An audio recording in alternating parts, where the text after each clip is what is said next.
জান্নাতের কল্যাণ দান করো, ওয়াকিনা আযাবান নার, জাহান্নামের আগুন থেকে তুমি আমাকে বাঁচাও, আমাকে মুক্তি দাও, জাহান্নামের আগুন থেকে আমি বাঁচতে চাই। তো আয়াতটা যদিও একেবারে ছোট, এটা একটা দোয়া এবং এটা সকলেই জানে। যারা স্বাভাবিকভাবে কোরআন শরীফ পড়ছে, আলেম না, তারাও এই দোয়াটা জানে। তাহলে আমরা স্পষ্ট বুঝতে পারলাম এই মাহফিল করার পেছনে মূল উদ্দেশ্য থাকবে একটাই, যে আমরা জাহান্নামের আগুন থেকে বাঁচতে চাই এবং জান্নাতের মেহমান হতে চাই। কথা ঠিক না? আমাদের উদ্দেশ্য এটাই থাকবে। তারপরে কবরবাসীর স্মরণে দোয়া করা, প্রবাসীর জন্য দোয়া করা, এগুলি বিভিন্ন বিষয় থাকতে পারে, কিন্তু মূলটা থাকবে যে আমি জাহান্নামের আগুন থেকে বাঁচতে চাই, জান্নাতের মেহমান হতে চাই। এটা করতে হলে কি করা লাগবে? আল্লাহ পাক কোরআনে কারীমে আরেক জায়গায় বলছেন, ওয়ামা খালাকতুল জিন্না ওয়াল ইনসা ইল্লা লিয়াবুদুন। আল্লাহ তাআলা এই আয়াতের ভিতরে আমাদেরকে বলছেন যে এই পৃথিবীর মানুষ, নবী গো আপনি আপনার উম্মতদেরকে জানায় দেন, ওয়ামা খালাকতুল জিন্না ওয়াল ইনস, আমি আল্লাহ তাদেরকে সৃষ্টি করেছি, জিন এবং মানুষ, ইনসান, এই দুইটা জাতিকে আমি আল্লাহ বানাইছি, ইল্লা লিয়াবুদুন, একমাত্র তারা আমার ইবাদত করবে, আমার দাসত্ব করবে, আমার গোলামি করবে।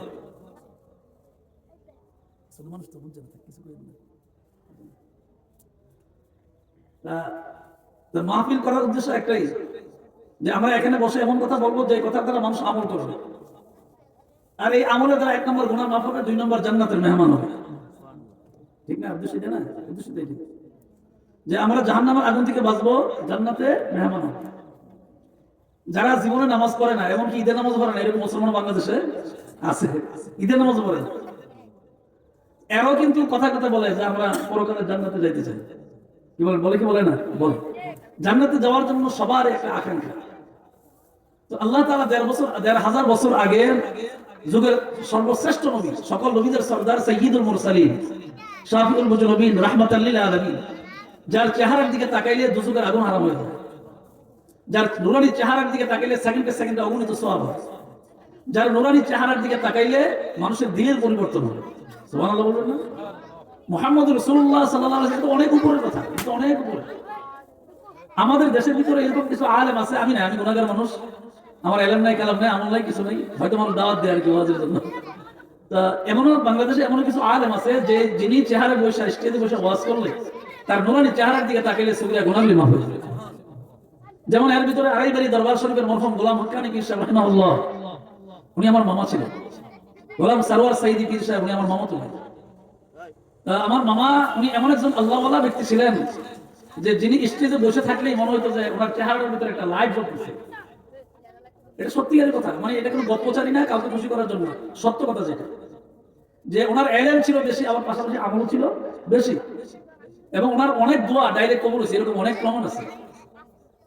তাইলে আড়াইবাড়ির মরহুম গোলাম হক্কানি পীর সাহেব রাহমাতুল্লাহি আলাইহি, ওনার এই যে আমল, ওনার যে ইলম এবং আমল, যে চরিত্র ছিল, তো এইরকম আলেম যারা এই দেশে এখনো আছে, একবারে নাই যে এরকম না, আছে। আল্লাহওয়ালা মানুষ না থাকলে কিয়ামত হয়ে যাবে, ঠিক না?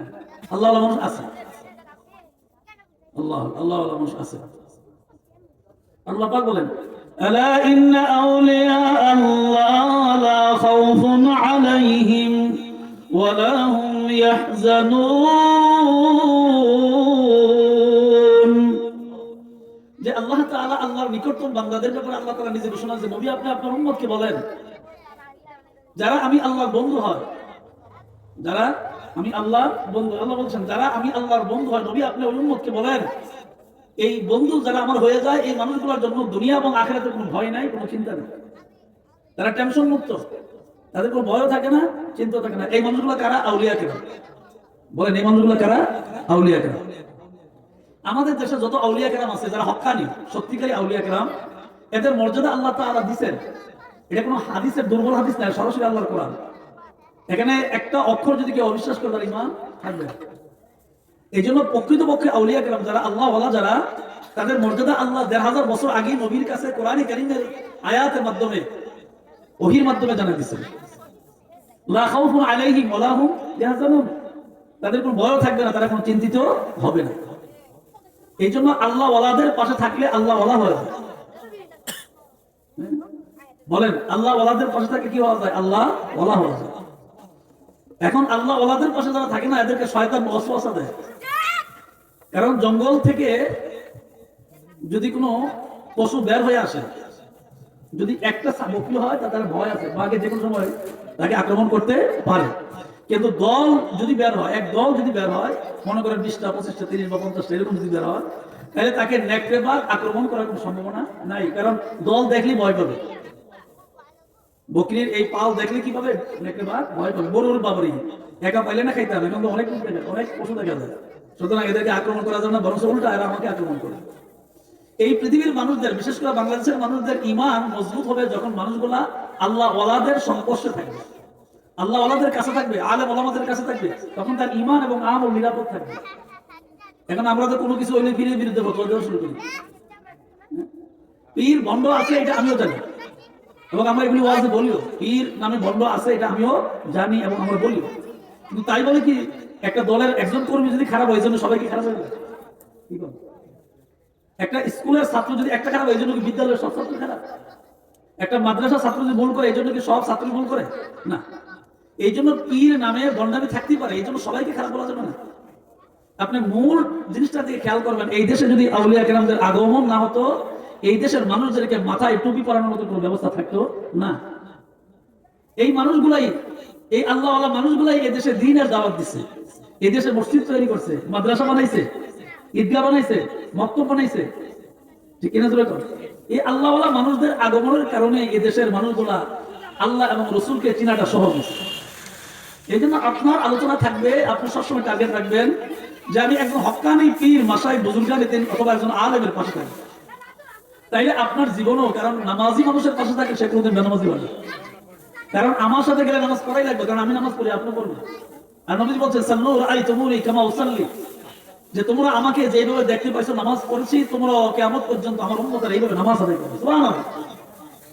তাইলে আল্লাহর নবী 1000 বছর আগে বলছেন সাল্লু রাআইতুমুনি কামা উসাল্লি, আমি নবীকে যেভাবে নামাজ পড়তে দেখেছো তোমরা এইভাবে নামাজগুলো আদায় করো। আর এই দীর্ঘ ওয়াজের পেছনে মূল টার্গেট হইল যে মানুষদেরকে, বেনামাজি মানুষদেরকে নামাজি বানানো, হারাম পথে যারা টাকা কামাই করে, ইনকাম করে, এদেরকে বোঝানো যে এটা দুনিয়ারও ক্ষতি করে, আখিরাতেরও ক্ষতি করে। সুতরাং হারাম কামাই করা যাবে না, হালাল পদ্ধতিতে কামাই করা যাবে, ঠিক আছে? আর হালাল পদ্ধতিতে কামাই করলে আল্লাহ পাক আপনাকে দুনিয়াতেও সম্মান দিবেন, আখিরাতেও সম্মান দিবেন। আর হারাম পদ্ধতিতে কামাই করলে দুনিয়াতেও বেজ্জতি, আখিরাতেও লানত। কথা ঠিক না? হারাম পদ্ধতিতে আপনি কামাই করবেন, আপনি দুনিয়াতে রাস্তা রাস্তায় বেঁচে দেবো, আরে সুখ আমরা সামনে না ভয়ে না বলো, কিন্তু তার সালাম দেবেন সারাদিন, 24 ঘন্টা সারা বছর সুখ খায়, বলে কি বলেন না? লাগলে মল্ল তো সুখটা মেরেছে, ভালো হয়েছে, সুখটা মেরে গেছে, ভালো হয়েছে। কিন্তু একজন নেককার মানুষ, সে গরিব হোক, একজন নামাজি ইমানদার নেককার মানুষ, সে গরিব, সমাজে গরিব হোক, কোনো সমস্যা নাই, সে মারা গেলে মানুষ চোখের পানি ছেড়েছে, তার জন্য আফসোস করে কাঁদে, জানাজার নামাজে স্বতঃস্ফূর্ত ভাবে শরীর হয়, ঠিক কিনা? তাহলে আমরা এই সুদ মুদ খেয়া, ঘুষমুস খেয়ালাম কি জিন্দগি? এই জিন্দগি বরবাদ হয়ে যায়, তাহলে আপনার কি জিন্দগি? কারণ দুনিয়া তো বেজ্জতি, আখিরাতেও বেজ্জতি। কারণ হারাম পথে যারা কামাই করে এত জান্নাতে যাবে না, এটা আল্লাহর ঘোষণা। কার ঘোষণা? আল্লাহর ঘোষণা। হারাম রাস্তায় যারা কামাই করে তারা কোনোদিন আল্লাহর জান্নাতে প্রবেশ করবে না। বরং হালাল রাস্তায় কামাই করলে নবীজি 1000 আগে বলে গেছেন, আল কাসিম হাবিবুল্লাহ, যারা আল্লাহর রাস্তায় হালাল পথে কামাই করে কিয়ামতের দিনে এই মানুষগুলো আমার বন্ধু হবে। সুবহানাল্লাহ। তো নবীজি নিজে বলছেন আমার বন্ধু। আচ্ছা বলেন, আপনাদের বিবেকের কাছে আমার প্রশ্ন, কিয়ামতের দিন যদি কোনো ব্যক্তি নবীর বন্ধু হয়, তাহলে সে কি জাহান্নামে যাবে?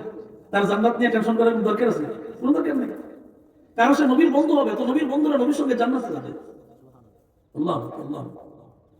ভাইজান, অনেক কষ্ট করে মাহফিল কর্তৃপক্ষ লক্ষ লক্ষ টাকা খরচ করে মাহফিল সাজাইছে। মানে আর মানুষের খুব ভদ্র শিক্ষিত। আমি তো আরো অনেকবার আসছি, হয়তো আগে এসে প্রধান বক্তা হিসেবে, আজকে বিষয় করতে হিসেবে, হয়তো সময়ের ব্যবধানের কারণে আর কি, সমস্যা নেই। আমি সবাইকে শ্রদ্ধা করি, ভালোবাসি, আদর করি, এটা আমার কাজ। কারণ উম্মতের কাজটা কাউকে ঘৃণা করে, কি বলেন, ঘৃণা করে উম্মতের কাজটা। এবং যার ভিতরে অহংকার থাকবে, হিংসা থাকবে, উদাহরণ 1000 বছর আগে উদাহরণ দেখেন, যেমন মনে করেন আমি যে চেয়ারটা করছি, এটার বানিশ এবং রং খুব সুন্দর, অনেক ভালো, কিন্তু এটা ভিতর দিয়ে যে গুণা খায় আপনি কিন্তু বুঝবেন না, উপর দিয়ে প্রকাশ না হওয়া পর্যন্ত। 1000 বছর আগে নবীজি বলছেন, কোন উম্মতের ভিতরে যদি হিংসা অহংকার থাকে, তো ওই দেখতে উপরে লেভেলটা খুব সুন্দর দেখা যায়, কিন্তু ভিতরে একবার ধ্বংস। এর অর্থ হইলো আনতাহবাতা আমালুকুম, আপনার আমল নামা থেকে সব নেক আমল বরবাদ হয়ে যাবে, নষ্ট হয়ে যাবে। এই জন্য অহংকার মুক্ত, রিয়া মুক্ত, হিংসা মুক্ত জীবন করতে হবে। কুল্লু মুসলিমুন ইখওয়াতুন, সকল মুসলমান ভাই, ঠিক না? জোরে কর, সকল মুসলমান ভাই ভাই, সকল মুসলমান ভাই। আমি যে কথাটা আপনাদের সামনে বলতে চাচ্ছি তাহলে আল্লাহ তাআলা আমাদেরকে জানাই দিয়েছেন, ওয়ামা খালাকতুল জিন্না ওয়াল ইনসা ইল্লা লিয়াবুদুন। জিন এবং ইনসান, মানুষ এবং জিনকে আল্লাহ তাআলা বলেন ইল্লা লিয়াবুদুন, একমাত্র আল্লাহর গোলামি করার জন্য। বলেন কার গোলামি করার জন্য? আল্লাহর গোলামি করার জন্য। এখন এই আল্লাহর গোলামি করতে গেলে আল্লাহ ছাড়া অন্য কাউকে রব হিসাবে মানা যাবে না। ইয়্যাকা না'বুদু ওয়া ইয়্যাকা নাস্তাঈন। আপনি নামাজ পড়ার সময় আমাদের দেশে অথবা যে কোনো প্রান্তে বলেন জানাজার নামাজ ছাড়া বাকি সমস্ত নামাজে সূরা ফাতিহা পড়া লাগে, ঠিক না? বলে জানাজার নামাজ ছাড়া বাকি সব নামাজে কি করা লাগে? সূরা ফাতিহা পড়া লাগে। তো এই পড়ার মাধ্যমে কিন্তু আপনি আমি আল্লাহকে বলতেছি ইয়্যাকা না'বুদু, আমি আপনার গোলাম, আপনার বান্দা, এবং আমি বলতেছি ও ইয়্যাকা নাস্তাঈন, আমার যদি কোনো কিছু প্রয়োজন হয় একমাত্র আপনার কাছে সাহায্য চাই। জোরে বলেন কার কাছে চাই? আল্লাহর কাছে। জোরে বলেন কার কাছে? আল্লাহর কাছে। কারণ কি? এর আগে আল্লাহ পাকের একজন নবী ইউনূস আলাইহিস সালাম বিপদে পড়ছিলেন। তো ইউনূস আলাইহিস সালাম বিপদে পড়ার পরে আল্লাহ তাআলাকে ডাক দিবেন। বিপদ কিন্তু একটা না, বিপদ তিনটা। একটা হলো মাছের পেটে, আরেকটা হলো পানির নিচে, তিন নম্বর হলো নদী একেবারে সমতলে, মানে বালুর মধ্যে লেগে গেছে, একেবারে নিচে, এর নিচে আর কোনো পানি নেই, একেবারে বালুর সঙ্গে মিশে গেছে। এত বড় তিনটা বিপদে পড়ে ইউনূস আলাইহিস সালাম আল্লাহর একজন নবী, পৃথিবীর কাউরে ডাকে নাই, মা বাবা চোদ্দ গোষ্ঠী কাউরে ডাকাডাকি করে নাই। ইউনূস আলাইহিস সালাম সরাসরি আল্লাহরে ডাক দিয়েছে। কত সুন্দর আল্লাহ তাআলা ১৫০০ বছর আগে নবীর কাছে কোরআন কারীম পাঠাইছেন ওহীর মাধ্যমে। সেই নবীজির কাছে আল্লাহ তাআলা জানাই দিয়েছেন লা ইলাহা ইল্লা আনতা সুবহানাকা ইন্নী কুনতু মিনাল যালিমিন। ১৫০০ বছর আগে আল্লাহ তাআলা ইউনূস আলাইহিস সালামের কথা নবীর কাছে নাযিলকৃত কোরআনের ভিতরে আল্লাহ জানাই দিয়েছেন, যাতে উম্মতেরা কোনোদিন ঈমান হারা না হয়, সাহায্য যাতে আল্লাহর কাছে চায়।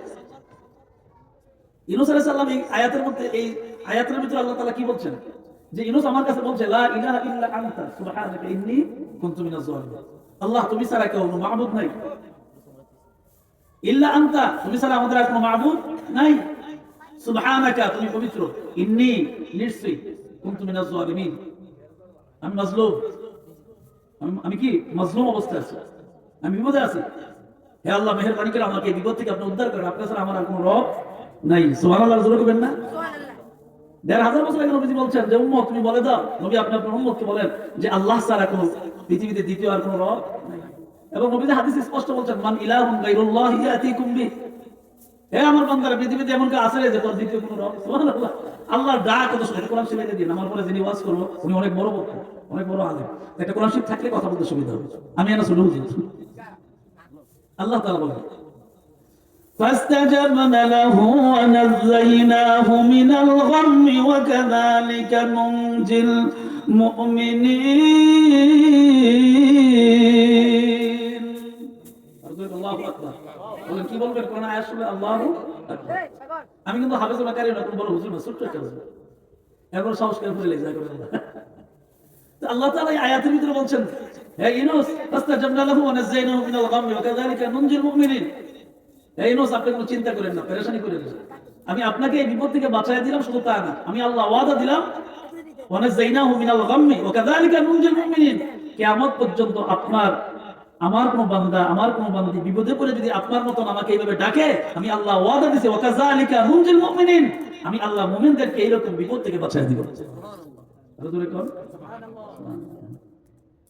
শুনতে খারাপ লাগতেছে? গজল টজল কোন লাগতো? পারি পারি না এমন না, কিন্তু গজলের চেয়ে কোরআনের কথা মূল্য বেশি, দাম বেশি। আবার কোনো বোঝায় কম লাগে না, করে পারি হুজুর কিছু কইছে আলী কত কোরআনের আয়াত থেকে গেছে বাঙালি সুরের ভাগ গজল বহুল পাবলি যে কুবিল কণ্ঠের অধিকারী মাগমান এই হুজুরটার আবার দাম দিচ্ছে মানুষ হলো সুরের ভাগ বড় বড় আলেম, মানুষ তার মূল্য বুঝে না। সূর্যার বেলায় হাতে বড় ছেলে বই না, জাতির কি অবস্থা। অবশ্য গোলাম হাক্কানী রহমতুল্লাহ আলাইহি এবং মামাজানের এরকম কোনো সুর ছিল না, কিন্তু আল্লাহ তাআলা ওনাকে অনেক বড় মর্যাদা দিয়েছিলেন, অনেক সম্মান দিয়েছিলেন। আল্লাহ যেন ওনাকে জান্নাতের মেহমান বানান। যেরকম আমিন। আইগুলি দরবার শরীফের মসজিদের দক্ষিণ পাশে যারা শুয়ে আছেন, তাদের আওলাদরা যারা যেখানে আছেন, আমার আব্বা ওই বাড়ির জামাই ছিল, কারণ আমার নানার বাড়ি তো ওই বাড়ির জামাই না আব্বা। তো আমার অনেক আওলাদ, আর আমি তো অনেক বিস্তার, অনেক বড় আওলাদ। আল্লাহ যেন সবাইকে, এই জন্য একটা মানুষদেরকে আল্লাহ জান্নাতের মেহমান বানিয়ে দিন, বলেন আমি। পানিয়ার উত্তরপাড়া তমিজদের সরকার বাড়ি যুব সমাজের আজকে উদ্যোগের মাহফিল, এই উসিলা যেন আল্লাহ এই সমস্ত এই গ্রামের এলাকার সমস্ত কবরবাসীর আল্লাহ মাফ করে দিন। আমি আপনাদের কাছে যে কথা বলতে চাইলাম, তাহলে আল্লাহ ওয়াদা দিবেন, তুমি বিপদে পড়লে ওয়াকাযালিকা নুনজিল মুমিনিন, কিয়ামত পর্যন্ত আমার মুমিন বান্দা এবং বান্দিরা যদি বিপদে পড়ে, ইনোস শুধু তোমাকে না, আমি আল্লাহ কিয়ামত পর্যন্ত মুমিনদেরকে বিপদ থেকে বাঁচিয়ে দিব, আমি আল্লাহ সাহায্য করব। ১,৫০০ বছর আগে নবীজি বলছেন, হে আমার উম্মত, তোমার যদি হাঁটতে যায় পায়ের স্যান্ডেল এর ফিতাটা যদি ছিঁড়ে যায়, তখন আমি আল্লাহর কাছে সাহায্য চাই। সুবহানাল্লাহ, তুমি আল্লাহর কাছে সাহায্য চাই, মানে তুমি বিপদে পড়ে গেছো, হাঁটার সময় স্যান্ডেলের ফিতা ছিঁড়ে গেছে। এখন তার আগের মতো স্যান্ডেল নেই, এখন তো দামি দামি জুতা পরে মানুষ, আগের মতো আর কি নেই, স্যান্ডেল নেই। আমরা যখন ছাত্র ছিলাম, আরে কত কষ্ট, মা বাবার ওইরকম টাকা ছিল না, অর্থ ছিল না, কত কষ্ট করে সিলামান যাবি সিলাই মিলে আগে দিছি, কত কষ্ট করে এই কাপড়গুলো পরিধান করছি আগে। হ্যাঁ, একজন ভালো জুতা পরিধান করতে পারিনি, আর এখন তো মাশাআল্লাহ পোশাকের কোনো অভাব নেই। মানে আমাদের বাড়ির পোশাকে হিসাব করে জাকাত দেবো না, যে পোশাক আমরা দেশে, মানে আমার বাড়ি আমি গরিব মানুষ, আমার কথা বলতেছি না, আমাদের দেশের ধনী মানুষের কথা বলতেছি। এই রে কাপড়, এত কাপড় ঘরে, আপনি একটু চিন্তা করলেন না, আপনার পাশের বাড়ি আরেকটা মানুষ যে ঈদের দিন নতুন কাপড় পরতে পারলো না, তার সন্তান, আর আপনার বাড়িতে সুবিধা সাজানো কাপড় অভাব না, অবশ্যই এগুলি জাকাত দেওয়া লাগবে, খবর নাই মুসলমান। এই জন্য আমার আব্বা মরহুম বকর আলহাজ সৈয়দ আব্দুল মান্নান পীর সাহেব রহমতুল্লাহ আলাই, আমার আব্বা যান ওয়াজে, মানে আমার চেয়ে আরো সুরলিত কণ্ঠ ছিল না, তো উনি ওয়াজে এরকম বলতেন, মুসলমানি দাবি করলে মুমিন কেন হলি না, মুসলমানি দাবি করলে মুমিন কেন হলি না, দুনিয়াদারি পেট ভরিলি কোরআন কেন মানলি না, দুনিয়াদারি পেট ভরিলি কোরআন কেন মানলি না, আল্লাহ আল্লাহ কে মুবারক নাম হয়, আল্লাহ আল্লাহ কে মুবারক নাম হয়, আল্লাহ আল্লাহ আশিক কা কাম হয়, কদরে গওহর শাহ বেদানাত ইয়া বেদানা জহুরি, কদরে গওহর শাহ বেদানাত ইয়া বেদানা জহুরি, কদরে গুলগুল বুল বেদানাত ইয়া বেদানা সাবুলি। ও পয়গম্বর, আপনার উম্মতদেরকে আপনি জানায় দেন, আমি আল্লাহ ছাড়া সাহায্যকারী কেউ নাই, আমি আল্লাহর কাছে যারা সাহায্য চাইবে আমি আল্লাহ তাআলা তাদেরকে সাহায্য করব। জোরে কোন সুবহানাল্লাহ, সুবহানাল্লাহ, এটা আল্লাহর ওয়াদা। এই সূরাতুন নসর আপনি কোরআন খুলে দেখেন, তার অর্থ করে দেখেন, নবীজি আল্লাহ তাআলাকে বলছেন, নবী আপনি কোনো টেনশন করেন না, চিন্তা করেন না, বিজয় অবশ্যই আসবে, আপনার জন্য বিজয় আসবে, আসতেছে, আপনি কোনো টেনশন করেন না, নো টেনশন, কোনো টেনশন করবেন না। আচ্ছা, আপনাদের কাছে আমার যে বিষয়টা, তাহলে এই আল্লাহ তাআলা বলছেন আল্লাহর গোলামি করার জন্য। আজকে যে আপনি মাহফিলের আয়োজনটা করছেন, এটাও কিন্তু একটা ইবাদত। জোরে বলে কি ইবাদত? কেমনে ইবাদত? তাহলে এই যে আপনি জান্নাতের বাগানের একটা আয়োজন করছেন, ১,৫০০ বছর আগে নবী বলছেন, আমার কোন উম্মত যদি একত্রিত বসে কোরআন এবং সুন্নাহ আলোচনা করে, ওই জায়গাটা কারো বাড়ি থাকে না, কারো জমি থাকে না, এটা জান্নাতের বাগান হয়ে যায়। তাহলে আপনারা যারা কষ্ট করছেন, আমি নাম বলবো না, কারণ একজন নাম বলে ভাই তারা বলে যে হুজুর আলী, একজন নাম বলে আর কেউ কিছু বলবে, সবার নাম বলা আমার পক্ষে সম্ভব না। সবার প্রতি আমার শ্রদ্ধা এবং ভালোবাসা রইল। আমাদের আকীদা হলো আহলে সুন্নাহ ওয়াল জামাত। এই আকীদা অনুযায়ী আমাদের রব একমাত্র আল্লাহ। যেরকম রব কে? আল্লাহ। তাহলে এই আল্লাহ ছাড়া আর আমাদের কোনো দ্বিতীয় রব কেউ নাই। নবী ১,৫০০ বছর আগে বলে গেছেন, মান ইলাহুন গায়রুল্লাহি আতিকুম বি। খুব আওয়াজ করে কথাটা, খুব জোর গলা মিলে গেছেন, কে আছে তোমার রব? আমি আল্লাহ ছাড়া। সুবহানাল্লাহ। আল্লাহ বলেন, নবীকে আপনি বলেন, আমি আল্লাহ ছাড়া তাদের রব কে আছে? দ্বিতীয় আর কোনো রব নাই। আল্লাহ তাআলা বলেন, যদি এইরকম তোমরা ইবাদত করো, দাসত্ব করো, গোলামি করো, তাহলে আমি আল্লাহ তোমাদেরকে জাহান্নামের আগুন থেকে বাঁচিয়ে তোমাদেরকে জান্নাতের মেহমান বানাই দেব। সুবহানাল্লাহ। তাইলে আমাদের সকল উদ্দেশ্য কি? আমরা জান্নাতের মেহমান হব। জোরে বলবে, কার মেহমান হব? জান্নাতের মেহমান হব। এখন জান্নাতের মেহমান হওয়া কিন্তু সহজ না। যদিও এই যুগে ঈমান আনা সহজ, কিন্তু জান্নাতের মেহমান হওয়া সহজ না। নবীর আমলে ঈমান আনাও কঠিন ছিল, জান্নাতে যাওয়া কঠিন ছিল। আর এখন ঈমান আনা সহজ, কিন্তু জান্নাতে যাওয়া অনেক কঠিন। আবার কোরআন কারীমের আরেক জায়গায় আল্লাহ পাক বলছেন, যদি তোমার জ্ঞান থাকে তাহলে তুমি অতি সহজে জান্নাতে আসতে পারো, যদি জ্ঞানটা আমি আল্লাহর পক্ষে, রাসূলের পক্ষে যদি তুমি এই জ্ঞানটা পরিচালনা করো, কাজে লাগে। আমাদের দেশের অবস্থা কি? আমাদের দেশের অবস্থা হলো উচ্চ শিক্ষিত লোক, বাপের জানাজা হয়েছে, জানাজা নিয়ে শিক্ষার কোনো অভাব, ডিগ্রি লইতে লইতে বেড়া মুখের দাড়ি চুল সব সাদা হয়ে গেছে। এত ডিগ্রি, এত শিক্ষা, বাপ করে এসে সমাজে গ্রাম আনছে, মানে জানা দিত। উদাহরণ আর কি, মানে মনে করে আনছে জানা দিব, গ্রামে মাটি দিব, শহরে তারা তো জায়গা না মাটি দেবে না। কারণ আমাদের দেশে অধিকাংশ শহরের মানুষদেরকে গ্রামে এনে মাটি দেওয়া হয়। তো দেখা গেছে ওই ফ্যামিলি অনেক উচ্চ শিক্ষিত, অনেক সরকারি চাকরি বাকরি করে, কিন্তু চারটা তাকবীরে কি পড়া লাগে কিছু জানে না। হুজুর দুই জানে না কি পারবে। আবার এগুলো তো দেখা গেছে জার্নি মার্নি করে ঘুমাবি যায়, ঘুমাতে এটা এই মেয়ে তোমার বাবার জানা তুমি তোমার সম্পূর্ণ আমি আর কোথাও ঘুমাই না। এই চরিত্রের মানুষদের দেশ আছে, কারণ সে উজুর দোয়া জানে, সে নামাজ পড়তে না। এই জন্য আমাদেরকে স্কুল হোক, ইউনিভার্সিটি হোক, কলেজ হোক, যেখানে হোক, আমাদেরকে ন্যূনতম আল্লাহর কোরআন সন্তানদেরকে শিখাতে হবে, এবং নুরানি হাফিজি মাদ্রাসায় দিয়ে তাদেরকে কোরআন শিখাতে হবে। এবং নুরানি হাফিজি মাদ্রাসায় দিলে অন্ততপক্ষে মৃত্যুর করে জানাজার নামাজটা কিভাবে পড়তে হবে বেশি না জানো এটা জানো। আচ্ছা বলেন সবাই যে এই জানাজার নামাজটা জানা, চার তাকবীর কি পড়তো, এটা আমাদের দরকার আছে, আমাদের সন্তানের দরকার আছে।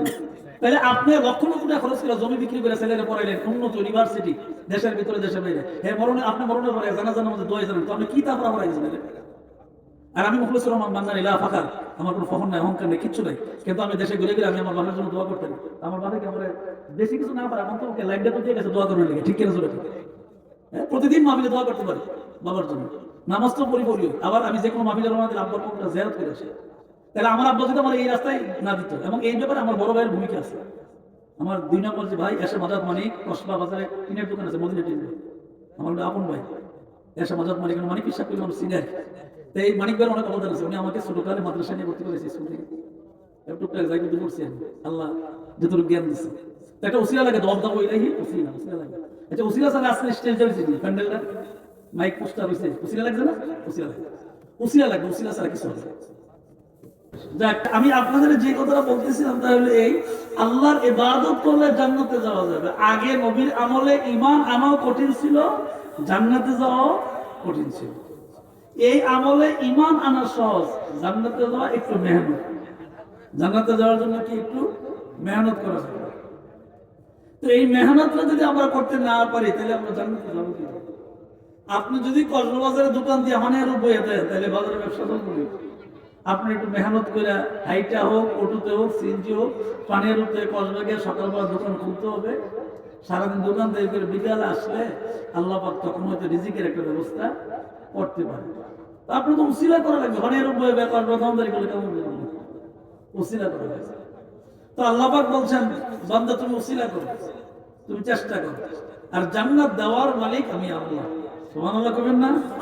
জান্নাত দেওয়ার মালিক কে? আল্লাহ। আল্লাহ নিজে বলছেন আমি জান্নাত দেওয়ার মালিক, আমি তোমাদেরকে জান্নাত দিব। তবে জান্নাতে যাইতে হইলে মুহাম্মদ রাসূলুল্লাহ সাল্লাল্লাহু আলাইহি সাল্লামের সুপারিশ লাগবে।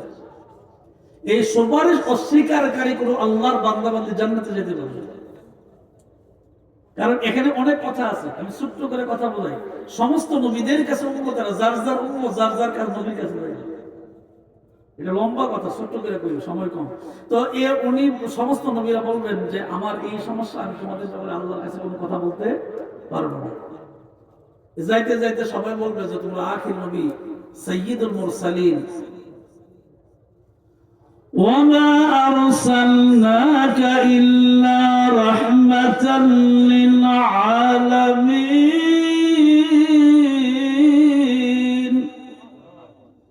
আমি আল্লাহ তাআলা যাকে তাম পৃথিবীর জন্য রহমত বানায় প্রেরণ করেছি, তোমরা সবাই ওই নবীর কাছে যাও, তোমরা সবাই ওই নবীর কাছে যাও।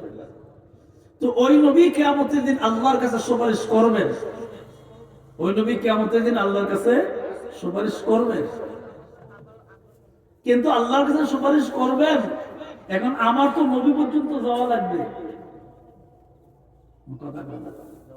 আমার নবী পর্যন্ত যাওয়া লাগবে। আমি যদি নবী পর্যন্ত না যাইতে পারি তাহলে আল্লাহ নবী আমাকে সুপারিশ করবেটা কেন? যেমন আপনি মাথায় টুপি দিচ্ছেন, এটা রাসূলের সুন্নাত। আমি পাগড়ি পরছি, এটা রাসূলের সুন্নাত। আপনি মুখে দাঁড়িয়ে রাখছেন, এটা রাসূলের সুন্নাত। হাতে নখগুলা একবারে কেটে ছোট করে রাখছেন, এটা রাসূলের সুন্নাত। হ্যাঁ, টাকনুর উপরে কাপড় পরবেন, টাকনুর নিচে কাপড় পরা হারাম পুরুষের জন্য। মহিলারা পড়তে পারে, মহিলাদের চুলের গোড়া থেকে একবারে মাটি পর্যন্ত পড়তে পারে, কোনো সমস্যা নেই। কিন্তু পুরুষদের জন্য টাকনুর নিচে প্যান্ট, লুঙ্গি, পায়জামা এই জাতীয় কাপড় পরা কি হারাম, স্পষ্ট হারাম। আবার অনেকে মনে করে নামাজের সময় হারাম, না, নামাজের সময় এটা 24 ঘন্টার জন্য। কারণ যারা টাকনুর নিচে কাপড় পরে 1 নম্বর হারাম হয়, গুনাহ হয়। 2 নম্বর কিয়ামতের দিন আল্লাহ তাআলা ওই মানুষগুলাকে অহংকারী মানুষের কাতারে দাঁড় করাবেন। কারণ জমিন আল্লাহ, ইনিল হুকমু ইল্লা লিল্লাহ। এই জমিন কার? আল্লাহ। এই আল্লাহর জমিনে আল্লাহর হুকুম চলবে। আপনার কি হুকুম হবে? আপনার কিসের আইন? আইন তো আল্লাহর আইনে চলবে দেশ। কথা কয় না? কার আইনে চলবে দেশ? আল্লাহর আইনে চলবে। আপনি মুসলিম, এটা কোনো অমুসলমানের দেশ না। আল্লাহর আইনে দেশ যদি চালায়, সুর বাটপার যা আছে সুৎখোর ঘুষখোর সব এর না একের শুধু হয়ে যাবে, লেভেল একবার ওয়াজ করানোর জন্য রাষ্ট্রীয় আইনে একবার শুরু হয়ে যাবে। এটা বাধ্য। কারণ এই স্বাধীন বাংলাদেশ স্বাধীন হওয়ার পর থেকে এই পর্যন্ত রাষ্ট্রীয় ক্ষমতায় ছিল, রাষ্ট্রীয় যে আইনই করছে মানুষ আইন মানতে বাধ্য হয়েছে। ঠিক কিনা? চলে এটা ভালো হোক আর মন্দ, কিন্তু আইন মানতে বাধ্য। একটা দেশকে ভালো করতে পারে যারা রাষ্ট্রীয়ভাবে আল্লাহর কোরআন এবং রাসূলের সুন্নাত দিয়ে দেশ পরিচালনা করবে, তখন দেশ এমনি ভালো হবে। তখন দুর্নীতি, সুদ, ঘুষ কিছুই থাকবে না। মানুষ অটোমেটিক নামাজ যাইতো না। মানে আমি সৌদি আরবে নিজে দেখছি, এক হিন্দু বেটা মসজিদে গেছে, আমার নিজের দেশ। আমি তার দিকে গেলাম, আমি না মসজিদে, তুই মসজিদে গেলে গিয়ে পুলিশ দইরা বাইরে আগে জিগে পরে বাড়ির ডোরে না মসজিদে গেছি, বাড়ির ডোরে তার দিকে তুই হিন্দু, তুই মসজিদে গেলে গিয়ে কোম্পানিতে চাকরি করে আর কি। পুলিশ দেখে এত ডরে মসজিদে গেছে সৌদি আরবে। আমি তার দিকে গেলাম, তুই তো মুসলমান না, তোর তো আঁকা মডেল লাল লাল কালার, তো তোর তো আঁকা মডেল আলাদা একটা কালার, আমি মুসলমানের কালার, তো তোর দেখো দেবনি ছেড়ে দেবো। আরে বড় সার বহল আগে দুটো পিজাতে দেবে, ব্যাপার না সারাসারি পিজাতে বছর না, মসজিদ হয়ে গেছি।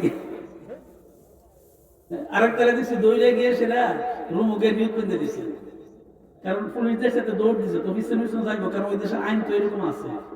তো পুলিশ গেছে, গিয়ে দেখে হাতে নামাজ নিয়োগ পেতে দিচ্ছে। তো নিয়োগ পাচ্ছে পুলিশের মনে মনে আচ্ছা মসজিদে গেলে গেছে, না গেলে নামাজ তো পড়ছে, আর কিছু কইছে না, ফিরাই করছে।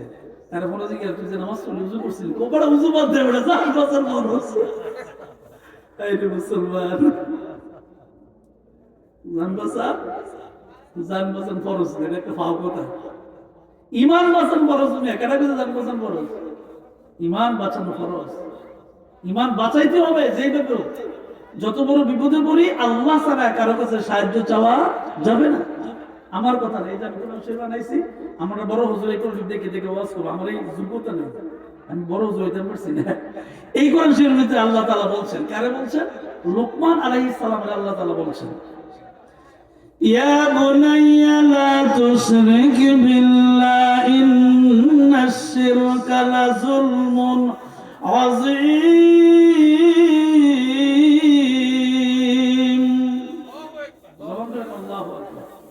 তো আল্লাহ তাআলা লোকমান আলাইহিস সালামকে বলছেন, হে লোকমান, আপনার কলিজার টুকরা সন্তান, ইয়া বুনাইয়া, কলিজার টুকরা সন্তানকে আপনি বলেন লা তুশরিক বিল্লাহ, আল্লাহর সঙ্গে কাউকে শরীক করা যাবে না। নিশ্চয়ই ইন্নাশ শিরকা লাযুলমুন আযীম, নিশ্চয়ই শিরক মারাত্মক গুনাহ, এটা মারাত্মক অপরাধ, এটা শাস্তি হবে মারাত্মক। কারণ আপনার আমল কম থাকলে সমস্যা নাই, কিন্তু আল্লাহর সঙ্গে শরীক করলে জান্নাতে যাওয়া যাবে না। আপনি আল্লাহর সঙ্গে কারো শরীক করতে পারবেন না। লোকমান আলাইহিস সালাম সন্তানের ডাক দেখো যে তুমি আল্লাহর সঙ্গে কাউকে শরীক করতে পারবে না, এটা শিরক মারাত্মক গুনাহ। এই শিরিক থাকলে কোনো ঈমান থাকবে না, ঈমান না থাকলে কোনো আমল বস্তা করে নিলে কোনো কাজে লাগবে না। শুধু আমল আমল করলে হবে না, তো আমল তো অবশ্যই দরকার, এর আগে ঈমান দরকার। কথা কয় না? যেমন মনে করেন আপনি দান করেন, আবার অমুসলমানও দান করেন, কিন্তু অমুসলমানের দানটা মানুষের উপকার হবে, কিন্তু আখিরাতে তার কোনো কল্যাণ বয়ে আনবে না। কিন্তু ঈমান থাকার কারণে মুসলমান দান করলে দুনিয়ার উপকার হয়, আখিরাতেরও উপকার। এখন ঈমান আগে দরকার, জোরে করুন কি দরকার? আগে ঈমান দরকার, ঈমানের পরে আমল। মানে ঈমানে যদি ঘাটতি দেয়, আমি নাম বলবো না, আমি এক জায়গায় গেছি ওয়াজ করতাম, গেছিটা কবর একবার সেজদা দিয়ে বসে দেখি তো আমার মাথা মায়ের রক্ত মাথা। আরে পিসা বলে আমরা তো হক পিসা, আমরা তো বর্ণ না, আমরা তো হকের। আমি নম্র ভদ্র ব্যবহার করে উঠে উঠছি। বাড়ি কোথায়? অনেক দূরে, কিশোরগঞ্জ না কই যেন, অনেক দূরে কইছে, অনেক দূরে এক এলাকা, মানে বিশ্বাসের মরিদারি অনেক দূর থেকে এসেছে। আমি বললাম যে এই কবরটা কার? ওইটা আমার ফিরমা। আমরা বিশ্বাস আছে না, কই মিলও নেই ফিরমাও নেই। তো আমি কই আল্লাহ তো কইছে ইয়া কানা আবুদু ওয়া ইয়া কানা নাস্তাইন, আপনার যা কিছু চাওয়ার দরকার আপনি আল্লাহর বান্দা হিসেবে আল্লাহর কাছে চাইবেন। এটা এক। 2 নম্বর কত, আল্লাহ ছাড়া পৃথিবীর কাউকে সেজদা দেওয়া যাবে না। তো আপনি সেজদা দিলেন যে হুজুর ধরে কইছে আর কি, হুজুর বুঝছি না, আর কোনোদিন কোনো কবরে কোনো মাজারে কোনো জায়গায় সেজদা দিবেন না। সেজদা দেবেন একমাত্র নামাজের সময় হইলে তাকবীর তাহরিমা বেদে নিয়মিত নিয়ম অনুযায়ী নামাজগুলো আদায় করে রুকু দিয়া সেজদা তখন একমাত্র আল্লাহর কুদরতি পাইয়ে দিবেন। ঠিক কিনা জোরে করুন? আল্লাহর কুদরতি পাও ছাড়া কোথাও সেজদা দেওয়া যাবে না, হারাম স্পষ্ট। যত ঝামেলা দুনিয়া আর যত ঝামেলা বাংলাদেশে, কয়েকটা দেশ বললো আমি তো ঝামেলা দেখছি না ইসলাম নেই, যে গুতাগুতি হোক কত রকমের গুতাগুতি। আল্লাহ আমাদেরকে বোঝার তৌফিক দান করুন, সকলে বলেন আমিন, জোরে করে আমিন। তো আল্লাহ তাআলা আমাদের কি বলছেন, আমি আয়াতের ভিতরে যেটা পড়ছিলাম এটা তো বুঝাইলাম যে আপনাদেরকে একমাত্র আল্লাহর ইবাদত করা, এটা আল্লাহ পাক আমাদেরকে বলে দিয়েছে। এখন ইবাদত করতে হবে আল্লাহর সংবিধান অনুযায়ী। এই যে সংবিধানের নাম কোরআন শরীফ, বলেন সংবিধানের নাম কি? কোরআন শরীফ। আপনি আমল করবেন এই কোরআনের আইন অনুযায়ী, নিজের বানানো না। আর আরেকটা আছে, একটা দিয়ে হইতো না কিন্তু, কারণ একটা দিয়ে হইলে আপনি নামাজ কিভাবে পড়বেন এটা কিন্তু কোরআন শরীফের ভিতরে নেই। আপনি কেমনে রুকু দিবেন, কেমনে সাজদা দিবেন, কেমনে তাসবিহ বলবেন, এগুলো কোরআন শরীফের ভিতরে নাই। এখানে শুধু আছে আকিমুস সালাত, নামাজ কায়েম করো। এখানে 82 বার আছে, এই ওয়াজ বহুত উঠছে, আমি শুধু ব্যাখ্যা ভাইকে বুঝাই দিই। 82 বার আল্লাহ পাক বলছেন আকিমুস সালাত ওয়া আতুজ যাকাত। যেখানে বলছে নামাজের কায়েমের কথা, এখানে বলছে যাকাত আদায়ের কথা। আমরা দেশের মানুষ মোটামুটি যারা শিক্ষিত তারা নামাজ পড়ে, কিন্তু ওই যে জরিমানা মনে করে যাকাত দেয় না, হজও করে না। আছেন এরকম চরিত্রের মানুষ? আবার ইদানিং আরেকটা জিনিস খুব ভাইরাল হয়েছে, তাহলে কি জানেন, কোনো কিছু হলে উমরার জায়গা, কোনো কিছু হলে কি যায় 14 গোষ্ঠী একবারে বউ জিল বুতলে নাতি বুতলে, এমনকি জন্ম হয়েছে মাত্র বাচ্চা, এটারও পর্যন্ত পাসপোর্ট করে উমরা হজ জায়গা। আপনি যে 14 গোষ্ঠীর উমরা হজ গেলেন, আপনার তো আল্লাহ পাক উমরা যাইতে বলেন, আপনাকে তো আল্লাহ পাক বলছেন তোমার উপর হজ ফরজ, আগে ফরজ করো, এরপরে একবার না তুমি 100 বার উপরে করো। কথা কয় না, হজে গেলেও তো উমরা করার ব্যবস্থা আছে। আর এমন যদি কেউ হয়, মনে করেন টাকা নাই, টাকা কম, তার উপর হজ ফরজ না, কিন্তু মনটা চাইছে আল্লাহ দেখতো, এইরকম হইলে আপনি যাইতে পারেন, কোনো সমস্যা নেই। কিন্তু যার উপরে নামাজ ফরজ, তদ্রুপ হজ ফরজ, এই লোকটা 1 কোটি বার না কোটি কোটি বার উমরা করলো, তার হজ আদায় হবে না। এই ওয়াজটা সবাই করে না, করলে তো আবার হজে যে নেই, এটা তো একটা আবার ফাঁসি বিষয়, এটা তো আবার মন্দিরে যাবে। আমার জীবনে আমি কয়েকটা কাজ করি না, অবশ্যই হালাল ছিল। যেমন কসবা উপজেলার সর্বোচ্চ ফার ইস্ট লাইফ ইন্স্যুরেন্স হয়েছে, আমার কাছে এই লোকগুলা গিয়া বলছে যে আপনি আমাদের সাথে একটু কাজ করেন, আরবের বিশ্ব আপনার মমতা হেবড়া করে, আপনার কোনো অসুবিধা কি? তখন সারোয়ার বেশি হেবাটা যে আমার মমতা করতে পারেন, হওয়া তো কোনো সমস্যা নেই। আমি কই হেবাটা তো বড় বিশ্বাস, বড় হেবাটার কাছে আমার মতো দুর্বল মানুষের কাছে আবার দরকার নেই।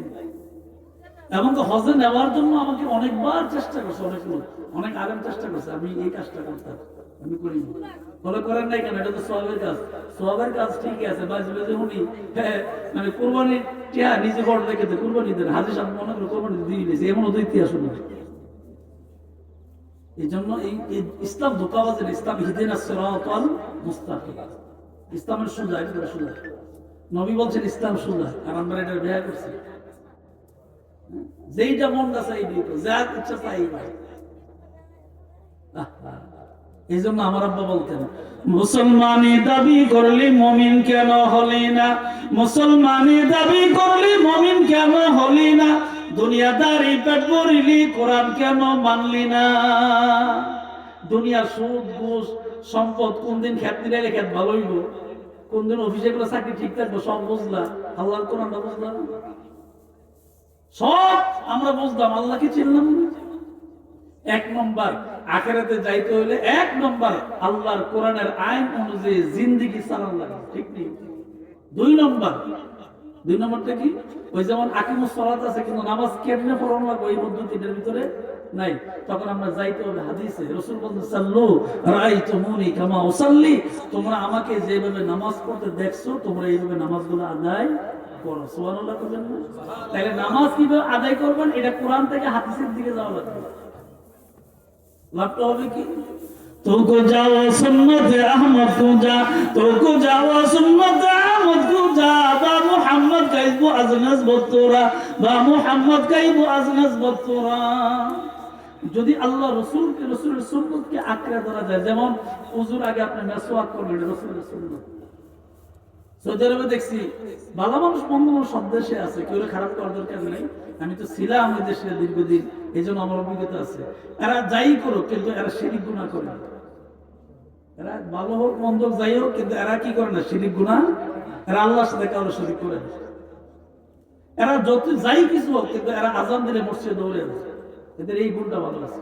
দেখবেন আটতে আটতে মেসওয়াক করে, আজানটা শোনা মতো দেখবেন গাড়ির ভিতরে ড্রাইভ করে মেসওয়াক করে। এটা রাসূলের সুন্নাত মেসওয়াক করা। এটা বেমালও আমরা ভুলে গেছি। আমরা টেবিলে খাইতে খাইতে পাওগুলি উঁচু করে বয়া রাসূলের সুন্নাত খাওয়ান লাগে, এটা ভুলে গেছি।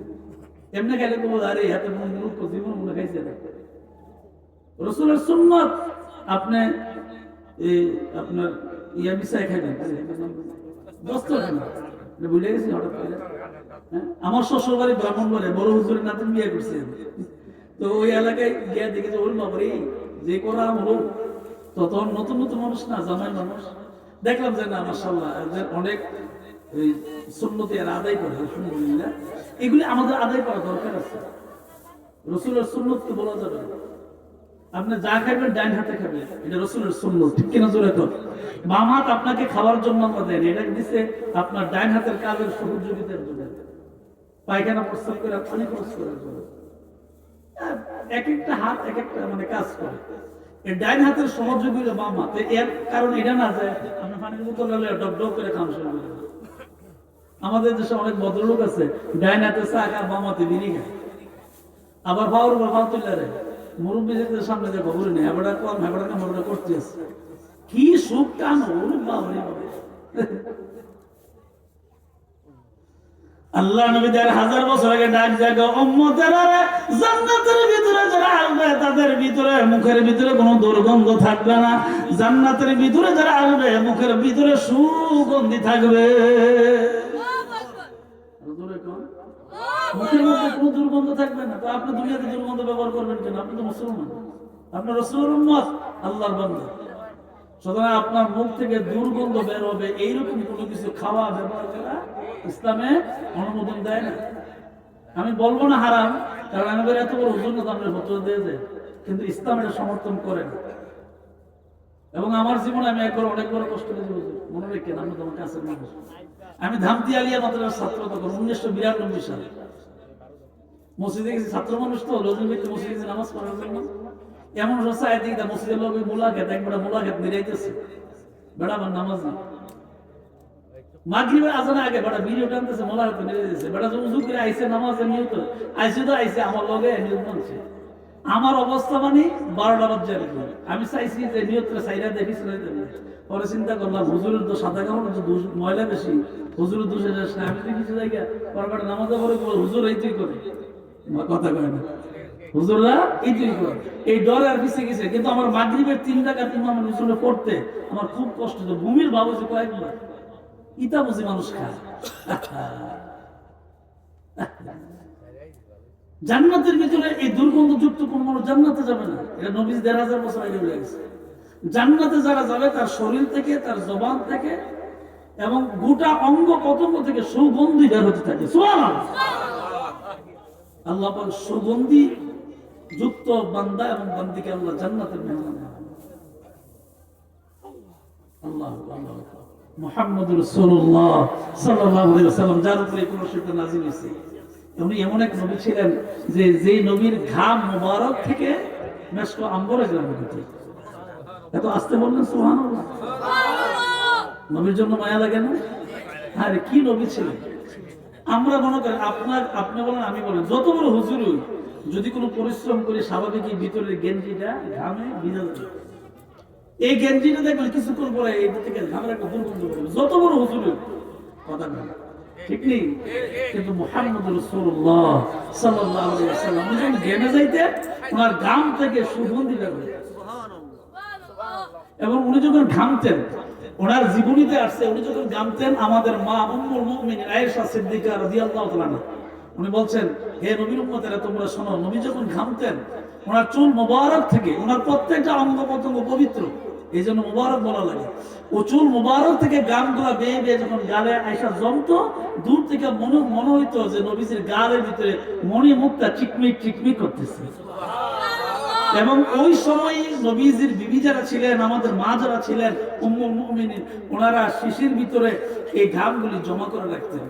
সাহাবী কেরাম আজমাইন রাদিয়াল্লাহু আনহু প্রশ্ন করছেন যে নবীজির গাম মোবারক দিয়ে কিতা করবেন, এই তো দুর্গন্ধ হয়। তখন ওনারা ওয়াজ করে বুঝাইছেন, আমাদের আম্মা আমাদেরকে ওয়াজ করে, উম্মতদেরকে ওয়াজ করে বুঝাইছেন যে তোমাদের ঘাম আর নবীর ঘাম এক না। নবীর ঘাম থেকে মেশকো আম্বরের ঘাম কয়। আমরা যখন পারিবারিকভাবে পর্দা মেনটেন করে যখন কোনো অনুষ্ঠানে দাওয়াতে যাই, আমরা তখন নবীদের ঘাম মোবারককে আতর হিসাবে ব্যবহার করি। আহারে নবী কেমন ছিলেন, আল্লাহু আকবার। কেমন নবী পাইলাম, কিয়ামতের দিনে একমাত্র এই নবী শাফাআত করবেন, আর কেউ শাফাআত করার অধিকার নাই।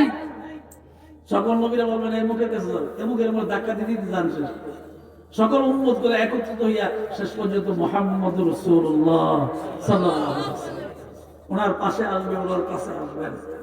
আয়েশা দেখবেন যে উনি বাইতুল মামুরে সাজদার ভিতরে কইরা আল্লাহুম্মা রাব্বি হাবলি ইয়া উম্মতি বলে কাঁদতেছে। আহা, উম্মতের জন্য কাঁদতেছে। ঘটনা অনেক বড়, সংক্ষেপ বলি। আদম আলাইহিস সালাম প্রথম ডাক দিবেন এবং সমস্ত নবীরা কাতার মন্দিরে থাকবেন। আল্লাহ নবীকে ডাক দেবেন, নবী আপনার সাজদা থেকে মাথা উঠান, দেখেন আমরা কি আছে। ওনাকে 3 বার ডাক দেওয়া হবে, চতুর্থবার উনি মাথা উঠাবেন। তখন আদম আলাইহিস সালাম স্বয়ং দেখবেন যে ওনার চোখের পানি বেয়ে বেয়ে জমিনে পড়তেছে। আল্লাহু আকবার। কারো জন্য, একমাত্র আপনার আমার জন্য, উম্মতের জন্য। আল্লাহুম্মা রাব্বি হাবলি ইয়া উম্মতি। কাঁদতে থাকবেন। আদম আলাইহিস সালাম ডাক দিয়ে বলবেন, উনি তো আমাদের আদি পিতা। আমাদের আদি পিতা না, আমাদের আদি পিতা। আর আমাদের জাতির পিতা মিল্লাত আবিকুম ইব্রাহিম। আসলে এই কোরআন শরীফের মধ্যে আমি তো আগেও কিছু ছোট হুজুর পারি না, তারপরে বলি এই কোরআন শরীফের আল্লাহ তাআলা আমাদেরকে বলছেন মিল্লাত আবিকুম ইব্রাহিম হুয়া সাম্মাকুমুল মুসলিমিন।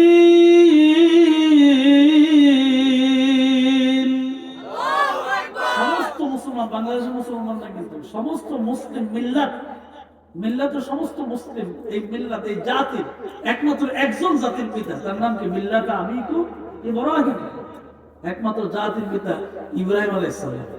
না আর কেউ আছে? আর কেউ থাকলে মনোযোগ দিন, কারণ আল্লাহ নিষেধ করছে।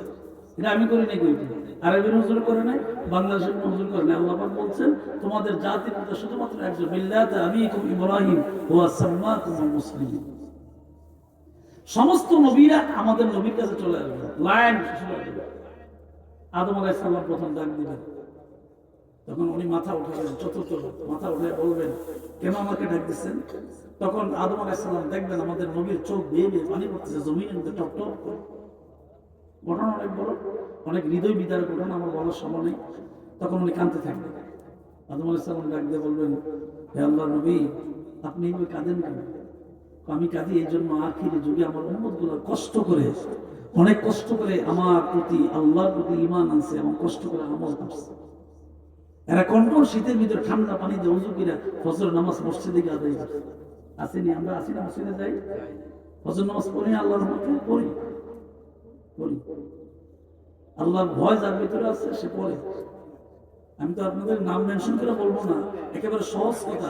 আল্লাহর ভয় যার ভিতরে আছে সে কনকন শীতে ফজর নামাজটা ঠান্ডা পানিতে ওযু করে পড়ে, তার যতই কষ্ট। কারণ সে দুনিয়ার কাউকে খুশি করার জন্য পড়ে না, একমাত্র আল্লাহকে রাজি খুশি করার জন্য পড়ে। এখন ঠিক না? মুরব্বী মানুষ, মুখের দাড়ি চুল সব সাদা হয়ে গেছে, মাথার চুল, মুখের দাড়ি, এরপরও কনকন শীতে ওযু করে মসজিদের মুয়াজ্জিন আজান দেয়, আজান শুনে সে ঘুম থেকে উঠে যায়। কোন কোন মুরব্বী আছে আজানের আগেই উঠে তাহাজ্জুদ নামাজ পড়ে। মিয়া, বাংলাদেশের মানুষ একবারে খারাপ হয়ে গেছে না? এখনো অনেক আল্লাহওয়ালা মানুষ আছে, তাদের কদমের কারণে, তাদের সেজদার কারণে আল্লাহকে প্রকৃত সেজদা দেয়, আল্লাহর প্রকৃত ভয় করে। এই জন্য জমিনের উপরে এখনো আল্লাহর রহমত আছে। ভূমিকম্প শুধু কিন্তু দেখাইছে না, আর এটা যদি জাপানের মতো হইতো তো দেশ কমালা উল্টে উল্টে পেল গেল, কথা কয় না। ঠিক কিনা জোরে করে? এজন্য আল্লাহকে সাজদা দেওয়া লাগবে, প্রাণ খুলে প্রাণ লাগে, এবং নবীজির সুন্নতকে পুঙ্খানুপুঙ্খভাবে আঁকড়ে ধরার চেষ্টা করা লাগবে। আল্লাহ তাআলা আমাদের বোঝার তৌফিক দিন, বলেন আমিন। আরো জোরে কোন আমিন। একটু প্রাণ খুলে মহব্বতে কালবের দিকে খেয়াল করে দেখেন, আমাদের অনেক গুনাহ আছে এই জায়গায়। বাম স্তনে 2 আঙ্গুল নিচে লতিবে, কলবে বুঝতে একটা টুকরা আছে। গুনাহ করতে করতে করতে করতে এখানে জমা হয়। আল্লাহ বান্দা যখন কালিমার জিকির করে তখন আল্লাহ তাআলা কলবের গুনাহগুলি পরিষ্কার করে দেন। সুবহানাল্লাহ। একটু মহব্বতে জিকির করেন, লা ইলাহা ইল্লাল্লাহ, জবান খুইলা লা ইলাহা